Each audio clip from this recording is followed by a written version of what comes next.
que não se locupletem com o chamado, que não se beneficiem no que diz respeito à coisa errada, mas que entendam que eles estão ali como um serviço ao Senhor, um chamado ao Senhor. Então, dispenseiros, a palavra dispenseiro significa, no original, oikonomos, que diz que é um administrador. Então, quando diz a Bíblia aqui, e dispenseiros dos mistérios de Deus, está dizendo que ele é um administrador, não é, daquilo que Deus trouxe ou quer trazer como entendimento para nós. Um gerente, um superintendente, um administrador de uma fazenda ou propriedade territorial, um supervisor, o superintendente. Então, quando a Bíblia fala sobre ser considerado como dispenseiros, não é, de Deus, dispenseiros dos mistérios de Deus, está dizendo como responsáveis, administradores daquilo que Deus colocou para a igreja, para o corpo de Cristo. Então, nada, irmãos, em Deus funciona sem ordem.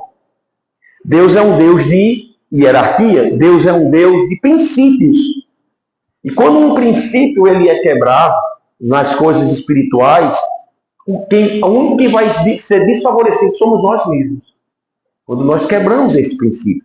Então, Deus, ele, como um Deus de organização, hoje você sabe que quando Deus criou todas as coisas, né, antes de criar o homem, ele fez toda a terra, ele fez separação entre terra e céu, ele criou os animais, ele criou as árvores frutíferas, frondosas, ele criou tudo, tudo era muito bom, né? E no final ele criou o homem para governar sobre a terra. Veja, isso fala de hierarquia. Deus colocou o homem aqui para ser o dominador da terra, para ser o organizador. Tanto é que depois que Deus criou o homem, ele deu a incumbência ao homem de colocar nome em todos os seres viventes. No momento que o homem ele foi criado por Deus e foi colocado na terra para governá-la, irmãos, até Deus só iria influenciar na terra se o homem permitisse. Por mais que Deus fosse Deus, por mais que Deus seja soberano, ele só pode entrar na tua vida se você quiser. Você entende isso? Deus pode fazer o que ele quer. Mas como ele é um Deus de princípios, está estabelecido, como Jesus disse, eis que estou à porta e bato. Se alguém ouvir a minha voz e abrir a porta, eu entro. Ou seja, eu posso entrar porque eu sou todo poderoso. Eu tenho o poder de entrar, mas eu só entro se você permitir. Isso foi ele quem decidiu. Por mais poderoso que seja, porque nada é impossível para Deus.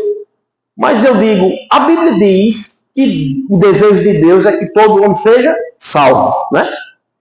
Mas todos estão recebendo essa salvação? Não. Porque Deus ele não faz uma coisa fora da vontade do homem, no que diz respeito ao desejo que ele quer. Então tem coisas que Deus ele quer estabelecer na nossa vida, mas ele espera o nosso passo de fé. Ele espera a nossa atitude. Ele espera que nós realmente o reconheçamos como nosso Senhor, né, como nosso Salvador. Deus espera que nós tenhamos Jesus como o nosso único e suficiente Senhor e Salvador. Enquanto isso não acontecer, irmãos, existem coisas que vão surgir na nossa caminhada que não vai agradar a Deus. Que ele podia até intervir, mas ele vai respeitar o nosso sim ou o nosso não. Mas eu digo, mesmo que nós nos convertamos, como eu sei que todos hoje aqui são filhos de Deus, mas sabe, nós não perdemos o poder de decidir. Deus não nos tornou robôs. Nós não somos marionetes na mão de Deus. Eu não sei se você já ouviu falar, ou talvez você já pronunciou, mas tem muita gente que ainda insiste em dizer que Deus está no controle de tudo. Irmão, se Deus estivesse no controle de tudo, o mundo não estava descambando como está. Se Deus estivesse no controle de tudo, os filhos não eram tão rebeldes contra os pais. Se Deus estivesse no controle de tudo, não haveria tanta separação. Se Deus estivesse no controle de tudo, eu, como policial, não estaria atendendo acidente de crianças. Se Deus estivesse no controle de tudo, não haveria assassinato. Se Deus estivesse no controle de tudo, aquelas crianças lá da África não estavam morrendo de fome. Tudo isso aconteceu porque o pecado entrou no mundo. E hoje, na Terra, nós estamos diante de uma condição do império das trevas e do reino de Deus. Nós decidimos pelo reino de Deus. Lembra, Colossenses diz que nós somos transportados do império das trevas para o reino do Filho do seu amor. Porque reconhecemos Jesus como nosso Senhor. Então, estamos vivendo no mundo, mas não somos mais do mundo. Não é? Nós não somos do mundo, mas nós estamos no mundo. E nós estamos fadados a passarmos por algumas intempéries que o mundo tem. Algumas situações adversas que o mundo traz. Por isso da importância de um lugar chamado seu no que diz respeito a congregar. Porque você vai estar num ambiente com pessoas que vão pensar do mesmo jeito que você, com pessoas que vão ter uma intenção boa no coração como você, com pessoas que vão falhar com você, como você vai falhar com outras pessoas, mas ali você vai ter a oportunidade de crescer no fruto do Espírito, de amar quando você não quer amar, de perdoar quando você não quer perdoar, de se alegrar quando você quer se entristecer. Mas você vai entender que isso é um fruto do Espírito. E como fruto do Espírito é você que evidencia. Você vai ter que desenvolver paciência com aquela pessoa que você nem vai com a cara, que não bateu a química, mas não tem química, tem o espiritual, e no espiritual você tem que amar sem olhar quem. Porque a Bíblia diz que Deus já derramou o seu amor no nosso coração, pela pessoa do Espírito Santo. Amém? Aleluia! Então, desde o princípio, Deus ele sempre trabalhou estabelecendo ordem. Você vê que dentro do lar, o homem nunca e nem vai ser, nunca foi, nem nunca vai ser mais importante do que a mulher. Porque a Bíblia diz que Deus não faz acepção de pessoas. Deus não pode mentir. A Bíblia diz que Deus não faz acepção de pessoas. Mas dentro do lar, no relacionamento familiar, há uma hierarquia que Deus estabeleceu. Porque Deus é um Deus de ordem. E na hierarquia que Deus estabeleceu, a Bíblia diz que Deus é o cabeça de Cristo, Cristo é o cabeça do homem, o homem é o cabeça da mulher. Então veja que há uma hierarquia. O homem, ele é o sacerdote do lar. A mulher, a auxiliadora idônea. E cada um fazendo o seu papel na ordem que foi estabelecida por Deus, tudo vai bem. Porque esse é o desejo de Deus. Mas para que não haja nenhum tipo de estrutura totalmente, vamos dizer, fora da vontade de Deus, ele diz como é que o homem deve ser cabeça. Como ele também diz como a mulher deve ser auxiliadora. Para o homem ser o cabeça não é aquele que vai ser o mandão, o autoritário, o brabão, não. Para ser o cabeça, ele faz uma analogia dizendo ele tem que amar a mulher como Cristo amou a igreja. E o nível de Cristo ter amado a igreja foi dar a sua própria vida. Amém? Então a mulher, ela deve ser alegre e feliz. Eu já vi mulheres distorcidas pelo conhecimento da palavra que dizem, eu jamais vou me submeter ao meu marido, porque não sabe que submissão é lugar de segurança. Submissão, irmãos, é como se você estivesse no meio da chuva e um guarda-chuva viesse para proteger você. Submissão é estar abaixo da missão de alguém. Então, o que Deus quer da mulher é que ela seja protegida, guardada. É privilégio. A pancada quem tem que levar é o homem. Ele tem que estar na linha de frente. Para quê? Para ele tanto preservar a sua mulher como os seus filhos. Isso é o papel do homem no lar. E o papel da mulher é ser auxiliadora idônea. É aquela que vai ter o conselho certo na hora certa. A mulher sábia que edifica o seu lar. A mulher sábia que está vendo o marido ir para um caminho e ela vai saber administrar aquilo, saber falar com ele, saber lidar com ele no momento certo. É o que Deus quer, porque Deus ele fez isso acontecer. Então, no lar ele fez isso, eu quero dizer na igreja também. Como eu disse no início, Deus não me fez mais importante do que você. Mas ele me deu uma incumbência maior do que a de você nos dias atuais. De ser o pastor dessa igreja. De ser o servo de todos. de proteger a igreja, de casar com a igreja, de me aliançar com a igreja, de fazer tudo para que a igreja viva da melhor forma possível. Exceto que na caminhada, não só eu, mas qualquer pastor, ele vai ser limitado. Ele não vai saber tudo em todo o tempo. Mas ele tem a pessoa do Espírito Santo para auxiliar, para conduzir, para guiar, para dirigir, para voltar ao prumo, se por um motivo ou outro não está sabendo lidar. Então, ele criou essa hierarquia também na igreja. Não trazendo uma pessoa mais importante do que a outra, mas fazendo com que pessoas específicas tomem lugares específicos para trazer um benefício para todos. Amém? Então, Romanos capítulo 13, versículo 1. Alguém está aprendendo alguma coisa? Graças a Deus, porque senão não valia a pena, tá? Eu só estou aqui por causa disso. Glória a Deus. Romanos 13:1 diz: todo homem seja sujeito às autoridades superiores, porque não há autoridade que não proceda de Deus, e as autoridades que existem foram por ele instituídas. Aí você pode pensar em alguma autoridade ruim, né? Seja em qualquer área, e você diz: por que aquela pessoa está ali? Entenda, Deus estabeleceu a autoridade, não foi a pessoa, foi a autoridade. Essa pessoa que está nessa autoridade, possa ser que a forma dela agir, ela esteja sendo distorcida no que diz respeito ao que ele deve exercer. Eu vou dar um exemplo para você entender. Deus, ele estabeleceu a autoridade, rei, sobre Israel. E o primeiro rei que ele estabeleceu como autoridade sobre Israel foi Saul.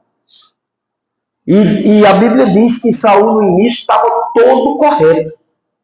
Ele era tão humilde, que ele se escondeu para não ser levantado.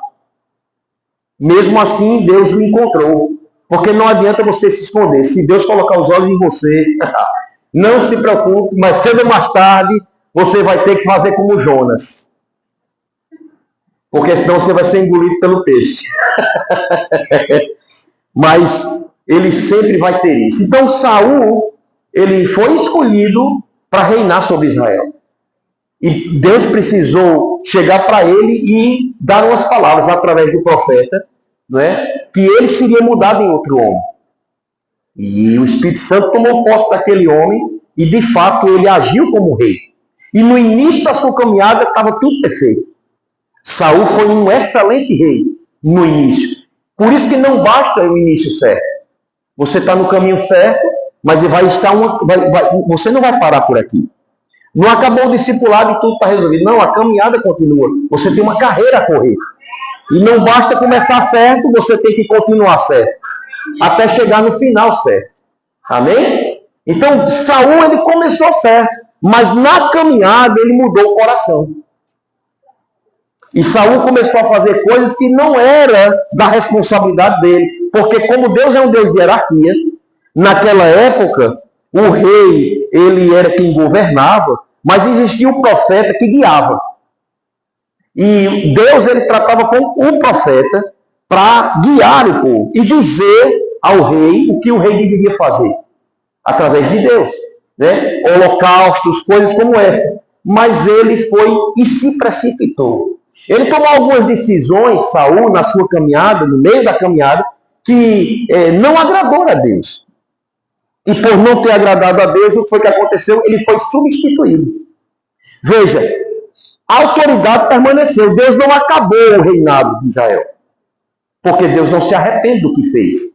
Então, a autoridade rei, a hierarquia para aquele povo, porque na verdade, no início de tudo, o desejo de Deus era que o povo de Israel tivesse um governo teocrático, que fosse governado por ele. Não era para ter nenhuma intervenção. Não era para ter rei, não era para ter nada. Não era para ser democracia, era para ser teocracia. Mas Deus atendeu os desejos daquele povo de Israel. E estabeleceu a autoridade rei. Aquela autoridade rei foi colocado Saul. Saul falhou, Saul saiu do caminho e Deus levantou Davi. Mas a autoridade permaneceu. Eu digo, hoje, nos dias atuais, é do mesmo jeito. Eu estou aqui como autoridade dessa igreja. Deus tem se agradado. Mas se eu começar a mudar o meu coração, começar a falhar, sabe, naquilo que Deus me chamou, irmãos, os planos de Deus, eles não são frustrados. Vou sair de cena, e em nome de Jesus isso não vai acontecer, mas outro entra, e a obra continua. Porque é assim que Deus quer. Por isso que não se preocupe, a Bíblia fala, sabe, se sujeita à autoridade, mesmo que ele, essa autoridade, não esteja fazendo como deveria. A paga dele vai ser com Deus. Amém? A paga dele vai ser com Deus. Deus é quem vai saber. Então é importante, irmãos, essa estrutura de autoridade, porque esse é o caminho pelo qual o poder de Deus vai se manifestar. Daí a importância de você estar num ambiente como esse, considerando cada líder, considerando o pastor, considerando as pessoas. E a Bíblia diz que quando nós não temos nenhum superior a considerar, que nós consideremos uns aos outros como inferiores.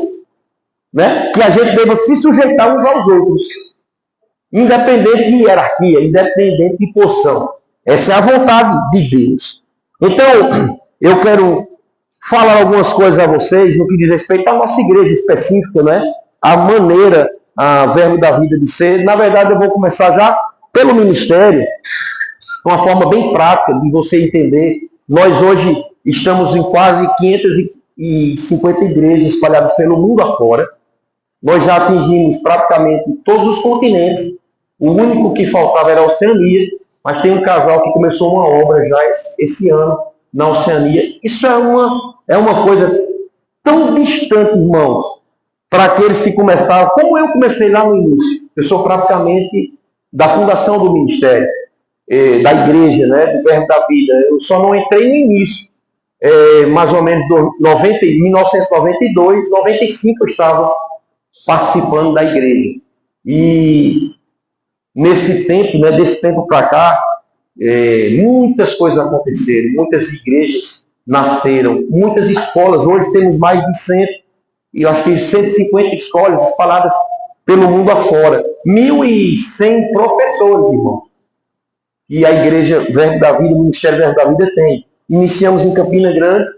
E em Campina Grande, além das igrejas, nós temos um centro, né, que é o nosso ministério. É onde hoje, inclusive, Vitor e Thalita trabalham lá. Hoje nós temos 250 a 260 colaboradores trabalhando diuturnamente, incansavelmente, para dar assistência a todo mundo. Então, tudo em Campina Grande funciona dessa forma, com tanto trabalho presencial, como também alguns home office. Tem pessoas que trabalham para o ministério, por exemplo, que moram na França. Tony e Luciana, esse Tony foi quem iniciou os aplicativos do Verbo. Lá atrás, quando ainda morava aqui, foi através de Luciana, que nós, uma vez, em 2008, eu e Luciana fomos ensinar em Londres. E passamos 30 dias lá. A irmã dela era de lá, estava morando lá, e nós fomos e ensinamos lá nesse período. E eles trabalham para o ministério lá da França. Tem um rapaz que é casado com a minha sobrinha, que ele é TI, né? Ele é um dos que executam os aplicativos do ministério, a Luminar e essas coisas, e ele trabalha na sua casa, aqui em João Pessoa. Ele não vai lá. Então, tem muita gente espalhada pelo mundo afora, trabalhando em prol de deixar o ministério e as igrejas do Verbo da Vida da forma que são. Com organização, com esmero, com afinco. Todos os anos nós temos conferências, e essas conferência já está dizendo, né? Conferência é para conferir. E essas conferências vão trazendo um norte, vão direcionando os pastores. A gente tem reuniões, irmãos. Por exemplo, na escola, temos avaliações dos professores, temos avaliação da diretoria. Nunca a gente está, vamos dizer, acomodado com o que já temos. Sempre tem algo para melhorar. Em prol de quê? Em prol de você. Dar o melhor para você. No final da história, o interesse é para que a igreja, a membresia, ela seja melhor acolhida, melhor recebida, com uma palavra melhor. Então, os professores sempre estão sendo lapidados. Nós temos pelo menos 4 reuniões anuais de todos esses professores, e hoje não tem mais como ser presencial, é home office, né? Para sabermos até como nos vestirmos, até como tratarmos a diretoria, até como nos hospedarmos nas casas de onde vamos, ou no hotel, porque tem professor que passa o ano todo viajando. E não basta, irmãos, a gente já perdeu professores que eram os melhores professores no púlpito, mas uma desgraça dentro da casa dos outros. Literalmente, eu estou falando a você de coisas concernentes à nossa igreja. E você precisa entender isso. Não basta, que homem de Deus, olha, o homem de Deus, ele prega tão bem, mas e lá embaixo, está vivendo como? Como é o comportamento dele com o sexo oposto? Como é a atitude dele? O que é que ele tem proferido? O que é que ele tem seguido? Então, hoje em dia, até os Instagrams da vida, as redes sociais, elas são vistas pelo ministério. O que é que o professor está vendo? O que é que ele tem curtido? Não é? Isso tudo é um cuidado. Cuidado por quem? Cuidado pelas vidas. A gente sempre está sendo preservado, né, ou orientado para estarmos sempre cuidadosos com isso. E a igreja, ela é uma célula desse ministério. E na igreja, como lá no ministério nós temos a nossa liderança, o núcleo, a diretoria do ministério e todos esses que trabalham, nas igrejas não é diferente. Nós temos uma hierarquia na igreja. Hoje nossas igrejas elas são presididas por pastores, porque é bíblico. Se você for analisar na Bíblia, você vai ver que no início do tudo não eram pastores que administravam, eram anciãos. Por quê?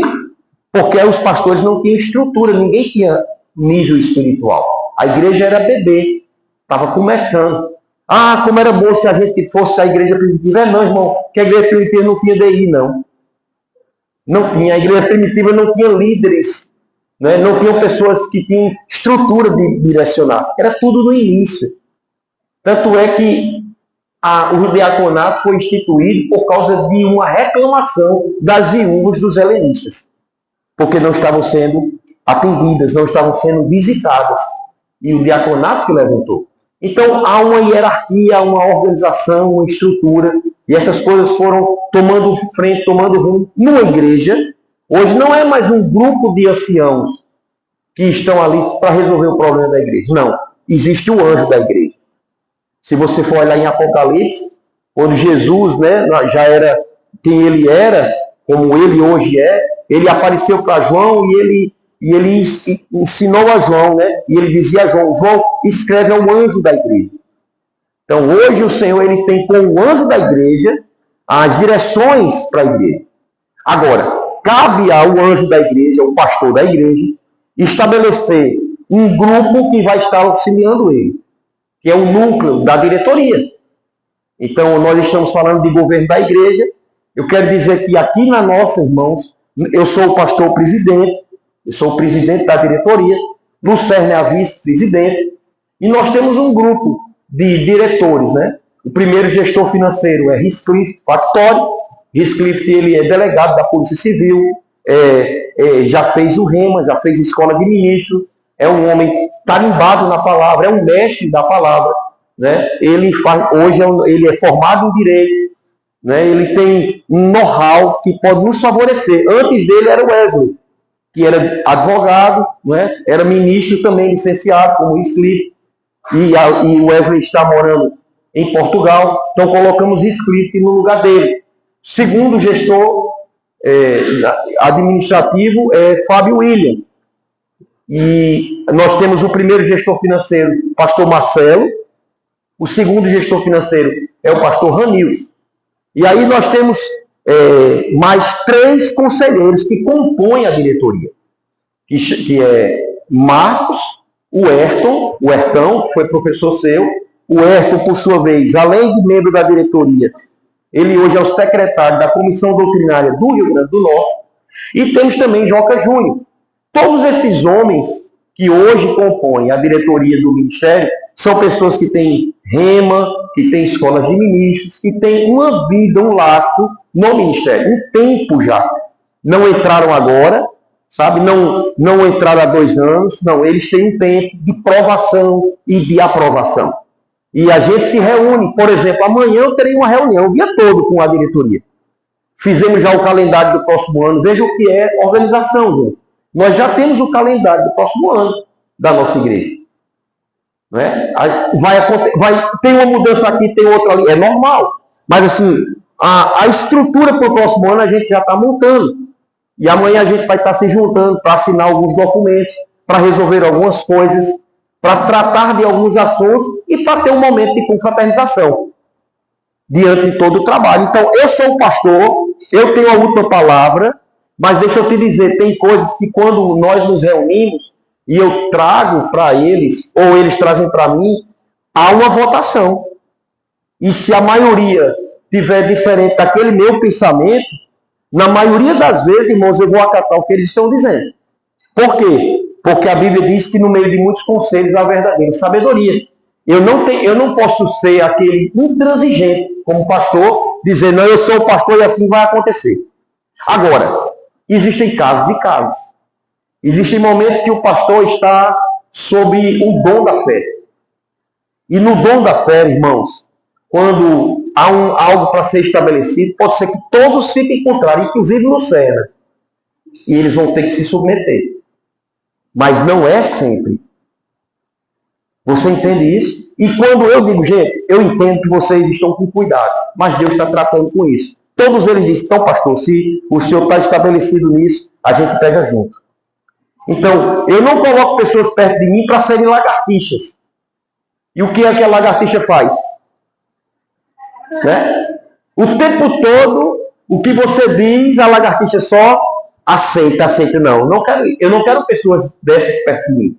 Eu quero pessoas que... Agora, também não quero aquele que é o tempo todo, como aquele boneco que você bota de caminhoneiro, que é o tempo todo assim.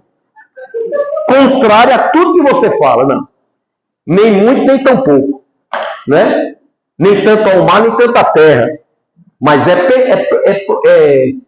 necessário, irmãos, que haja mesmo divergências salutares, saudáveis, para que a gente chegue no denominador comum. Quando há divergência, a gente ainda não tem a resposta, vamos orar.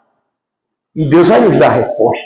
Agora, o importante é, quando a decisão for tomada, se você for voto contrário, aceite e trabalhe junto. Não fique como aquele tipo de gente que diz, vai ver, vai dar errado. E quando dá errado, ainda diz, está vendo? Eu não disse que dava errado? Ai, fitete. Então, irmãos, é importante, sabe, que uma igreja ela tenha essa estrutura organizacional, porque vai trazer segurança. Para você entender como é sério o que eu vou falar agora. Há 15 anos eu estou à frente dessa igreja. Eu nunca vi a chave do cofre dessa igreja.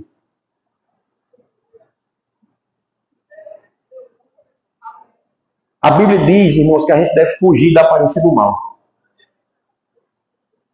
Eu nunca vi a chave do cofre dessa igreja. Porque não cabe a mim.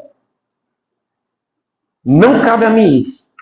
E eu tenho que colocar pessoas certas e um tesoureiro, por mais confiança que eu tenha nele, que no caso é o Marcelo, está sempre ao meu lado, ele sozinho não conta o dinheiro que entra na igreja. Não conta.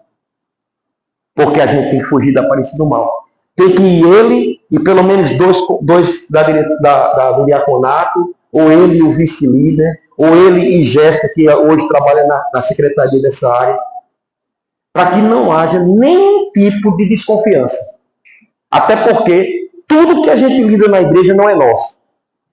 Escutem, nós só somos administradores daquilo que é dele. Amém? Então, esse é um zelo, esse é um esmero que nós temos. A Bíblia diz, em Mateus 9:36, vendo ele as multidões, compadeceu-se delas, porque estavam aflitas e exaustas, como ovelhas que não têm pastor.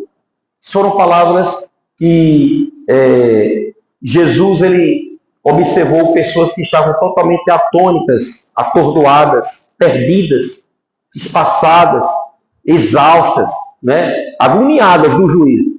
E ele fez uma analogia. Ele só, está vendo aquele povo que está daquele jeito? A mesma coisa é o ovelha sem o pastor. E ele estava fazendo mesmo uma analogia de que as pessoas elas precisam ter um pastor para trazer essa calmaria mesmo. Eu tive o zelo de uma vez estudar um livro sobre o pastor de ovelhas, literalmente lidando com a ovelha. E eu descobri, né, que a ovelha animal é um dos animais mais melindrosos que existem. Eu descobri que a ovelha animal, se ela estiver no campo sozinha e ela se emborcar, ela sozinha não consegue desemborcar. E ela vai morrer asfixiada. Mas se ela tiver um pastor, o pastor vai chegar naquele momento, pegar o seu cajado, virar ela, e se tiver doente, com alguma ferida, ele vai botar o bálsamo, ele vai colocar ela no colo, vai tirar os espinhos, vai colocar ela num bom pasto, numa água refrigerada, numa condição do que ela vai se levantar, voltar a ser quem ela deveria ser. Assim é também com a ovelha você. Você precisa ter alguém que possa estar junto com você, que possa lhe auxiliar, que possa lhe conduzir, lhe orientar. Pastor, mas eu já sou conduzida ou guiada pelo Espírito Santo. Eu sei, não é disso que a gente está tratando. A gente está tratando no que diz respeito a uma instituição que foi Deus que estabeleceu. Amém? Há dons que Deus concedeu a pessoas para cuidar umas das outras. E isso é importante. Então, o pastor, mesmo tendo essa incumbência dada por Deus, né, de estar junto com a ovelha e guardar a ovelha, e fazer como o Salmo 23, né, o Senhor é meu pastor, nada me faltará, Ele me faz repousar em pastos verdejantes, leva-me para junto das águas de descanso, refrigera a minha alma, guia-me pelas veredas da justiça por amor do seu nome. Olha que coisa tremenda. Mesmo assim, irmãos, o pastor ele precisa tomar a decisão ou aceitar o conselho que Jetro deu a Moisés. E qual foi o conselho que Jetro deu a Moisés? Moisés, sozinho, tu vai morrer e o povo vai se dispersar. E aí Moisés foi e levantou pessoas que estejam auxiliando ele, que sejam cabeças de algumas coisas. E assim a igreja também foi estabelecida. Então hoje nós somos compostos desse ministério, dessa diretoria, mas aí vem a diretoria, vem os pastores auxiliares, vem os ministros licenciados e ordenados, e vem os líderes de departamento. Já pensou, eu como pastor da igreja, se eu também fosse o líder do departamento Conectar, e enquanto tem uma reunião ou aula do discipulado, eu estou aqui, mas tem culto paralelamente lá em cima, como é que eu vou dirigir o culto, subir e descer para cá, para ministrar, e aí eu subo de novo. E aí se eu não coloco pessoas responsáveis pela sonoplastia ou pela mídia, eu termino de falar aqui, não, peraí, fica aí que eu vou puxar aqui, pego a máquina, eu vou tirar uma foto, eu vou estourar, gente. Eu não vou ter estrutura. Aí o som começa a ficar ruim, a pilha deu problema. Gente, peraí que eu vou trocar a pilha, só um minutinho. Aí eu vou lá, eu vou procurar a pilha para trocar. Veja que cada detalhe vai trazer um benefício para cada um de nós. Às vezes, pessoas, naturalmente falando, né, não dão tanta ênfase e importância a quem está ali, que está organizando o som. Mas deixa eu te dizer, se esse som não for bem organizado, por mais que eu me esmere em pregar uma boa palavra e trazer um bom ensino para você, você não vai ser acolhido, você não vai receber. Por isso que a gente deve honrar a todos, independente da função que exercem. Alguns de vocês estão com seus carros ali fora. E tem alguém que não está sendo pago não, viu? Mas está lá no sol quente, enquanto nós estamos aqui no ar refrigerado. Tomando conta dos carros. Porque foi nesse tempo onde Deus os colocou. E enquanto eles estão fazendo o bom trabalho deles, Deus me dá a condição de eu poder estar pregando para você tranquilo. Então isso é o que é um quadro da igreja. Cada líder de departamento foi escolhido, irmãos, a dedo aqui em oração, busca do Senhor, e eles estão fazendo um excelente trabalho. Pastor, mas se eles estiverem falhando? É como lá em cima, como eu falei, temos conferência, temos reuniões, vamos tratar, vamos ver o que está acontecendo. Se preciso for tirar, a gente vai tirar. Mas da melhor forma possível, para não trazer dano para o corpo. Porque o mais importante, irmãos, de tudo são as vidas. O mais importante de toda essa máquina chamada igreja funcionar da melhor forma possível é você. Amém? Você entende? Você é quem precisa ser o mais acolhido, a ovelha. Então é importante você ter um pastor como entendendo que é o cabeça da igreja, e por mais que outro ministro pregue até melhor do que ele, e isso pode acontecer, o profeta, o evangelista, não é? Um mestre, meu Deus, o pastor não amarra o cadastro de fulano de tal, não há problema nenhum. É questão de unção, mas a unção governamental está sobre o pastor. Amém? E ele é quem vai estar com a unção para administrar da melhor forma possível. Amém? Então, irmãos, nada substitui um ofício pastoral. Nada, zero. Hoje nós estamos num tempo onde por um lado é bom, mas por outro é muito perigoso.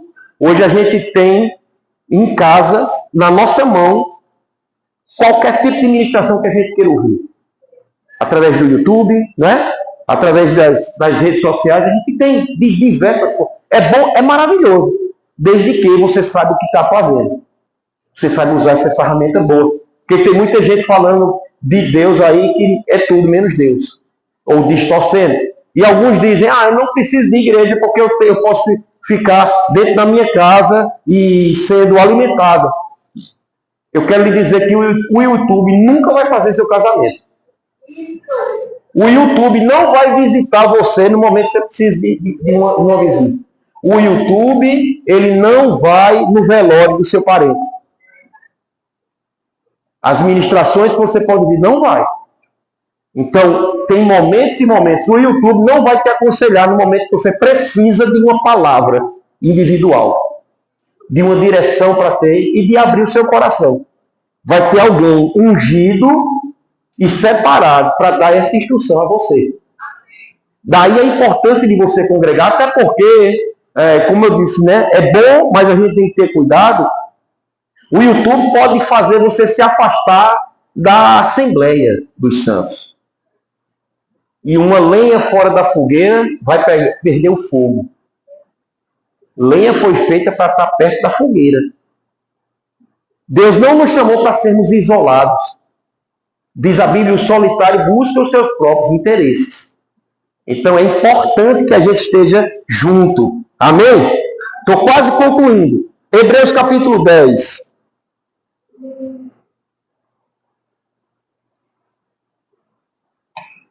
Diz a Bíblia, verso 23. Guardemos firme a confissão da esperança sem vacilar, pois quem fez a promessa é fiel. Consideremos-nos também uns aos outros. Olha que coisa interessante. Consideremos-nos também uns aos outros, para nos estimularmos ao amor e às boas obras. Não deixemos de congregar-nos, como é costume de alguns. Antes, façamos admoestações, e tanto mais quanto vezes que o dia se aproxima. Então, a Bíblia, ela nos orienta, nos direciona a isso. Ter cuidado, porque no momento que a gente deixa de congregar, irmãos, é um problema que a gente vai causar. Então, Iana, no início aqui, ela disse, né, pastor, já temos uma lista das pessoas que estão aptas, né, a se envolverem em alguns departamentos da igreja. Eu quero lhe dizer, é a melhor forma de você começar a desenvolver a sua vida. Independente de você ser chamado nos dons ministeriais. Deus não nos chamou para ficarmos sentados na cadeira. A não ser que seja para limpar a cadeira. Amém? Deus nos chamou para sermos servos, irmãos. E servo só é servo se servir. Se ele não serve, ele não é servo. Eu vou repetir. Servo só é servo se servir. Se ele não serve, ele não é servo. E lembre que Jesus, ele não disse muito bem, pastor bom e fiel. Ser fiel no pouco, sobre muito te colocarei. Não. Está escrito: muito bem, servo, bom e fiel. Muito bem, servo, bom e fiel. Amém? Fostes fiel no pouco, sobre o muito te colocarei. Deus nos chamou para servirmos uns aos outros, servirmos a igreja. Isso é crescimento, irmãos. Então, há uma importância muito grande de você estar envolvido no que diz respeito à igreja, né? De você estar envolvido no que diz respeito a departamentos, de você considerar essas pessoas que eu falei. E para a gente encerrar, eu quero dizer, além dos ministros, né, que nós falamos, da diretoria, pastores auxiliares, ministros licenciados e ordenados, nós já temos ministros também que não são ainda licenciados e ordenados. Porque, na verdade, irmãos, através do Rema, todos os anos sai uma fornalha de ministros. Então, o Ministério Verbo da Vida, ele tem essa nuance, esse diferencial. É um ministério que, por causa da escola Rema, ela deixa, assim, para que o pastor tenha um sofrimento santo, uma dor de cabeça do técnico brasileiro de futebol, que tem 40, 50 atletas que podem ser escalados ou convocados para a seleção para jogar na Copa, e alguns vão ter que ficar de fora por um tempo. Irmãos, você não sabe o problema que eu enfrento todos os inícios de mês ou final de mês para fazer a escala da igreja. Você não tem noção do sofrimento que eu tenho. Por quê? Porque é um melhor do que o outro e o outro chegando. Eu tive uma reunião com os pastores um dia, esse ano, e eu tenho hoje, acho que é 13 ou 14 pastores. Até eu botei o nome aqui deles, vou dizer. E eu conversando com eles, gente, vocês se esmerem, vocês procurem estudar mais, procurem ler mais, orar mais, porque tem um bocado de gente que está vindo aí e já está fungando no seu cangote para passar por você. Por quê? Porque todos os anos, irmãos, sai uma fornalha de homens e mulheres abençoados na nossa igreja. E esse é o cuidado que a gente está querendo ser o mais bíblico possível, irmão. Por quê? Porque o mestre, o pastor e os outros dois ministeriais, a incumbência deles é, de fato, edificar o corpo de Cristo para o desempenho do seu serviço. Amém? Para desempenhar o seu serviço da melhor forma possível. Então, veja esses meninos que aqui estão, eles vão muito além daquilo que eu já cheguei. Lembra, na idade deles, eu não tinha nem 1% do que eles têm. E esses meninos já estão num ambiente como esse. Eu fico pensando quando eles tiverem minha idade. Meu Deus, é de um degrau de glória a outro degrau de glória. Amém? Já pensou? Esses meninos não vão passar pelos problemas que a gente enfrentou antes de se converter. Eu e você que nos converteu, eu me converti com 23 anos de idade. Então, até 23 anos de idade, irmãos, que eu não conhecia. Aqui tem muitos que não chegam nem a 15 anos. Olha o nível que eles podem atingir, que eles podem chegar. E outra, quando eu vim para a igreja, ela não tem a estrutura que hoje tem. Sabe como o Ministério Verbo da Vida trabalhava? E eu quero encerrar com isso. A gente fazia os eventos, eu fazia eventos com os jovens, quando era líder dos jovens, aqui no Mardonas. E a gente sempre teve o cuidado de fazer o melhor, no nível que a gente tinha. E a gente trabalhava com TNT. A gente trabalhava com tecidos. Gente, a gente fazia umas plotagens aqui nas portas de vidro aqui do Mardonas, aqui em São José do Peru. E a gente colocava no palco uns tecidos, amarrava em cima, esticava para um lado, esticava para o outro, botava uma luzinha, que quando você via o cenário, era um negócio espetacular, lindo, maravilhoso. Porque era um nível que a gente podia dar, e a gente dava do melhor. Para você ter ideia, Ivanildo é o dono do Mardonas. A gente fazia o evento aquele final de semana, dia 15 de novembro, que era o feriado. Ele deixava o ano todo, porque ele pedia a gente, rapaz, ficou tão bonito, eu posso deixar do jeito que está? Pode ficar aqui. Por causa do cuidado que a gente tinha. Hoje, irmãos, o nível que foi chegado, e assim, sucessivamente, é o que tem para acontecer conosco. Amém? Então, cada dia que a gente hoje tem telões, isso aqui não existia. Hoje a gente pode trabalhar com um cenário de iluminação, de tudo. Isso não existia. Isso é um crescimento que vai acontecendo. Para quê? para proporcionar o melhor para você, para a sua família, para os seus filhos, para o seu cônjuge. Esse é o desejo. E o meu desejo como pastor é que você seja um agente multiplicador dessa visão.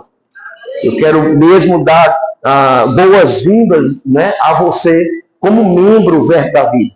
E que você possa ter os valores que o Verbo tem. O coração para servir, a excelência no servir, amar as pessoas. Você tem ali, logo na entrada da nossa igreja, a visão, a missão e os valores do Ministério Verbo da Vida. Ali você faz parte de todo aquele contexto.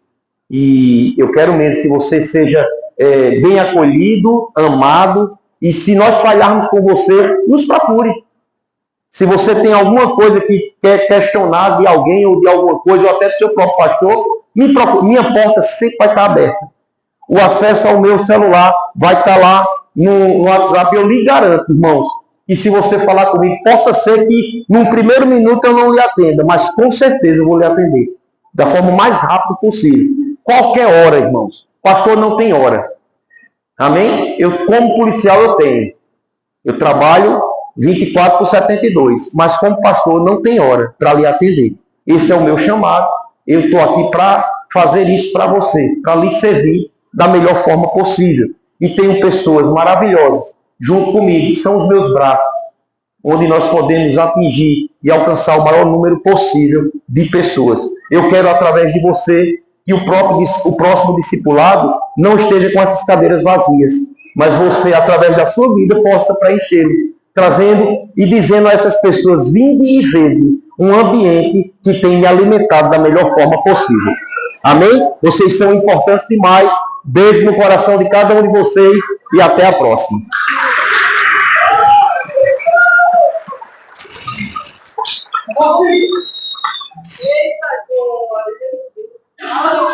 É uma minha muitas emoções. Eu convidar todo mundo da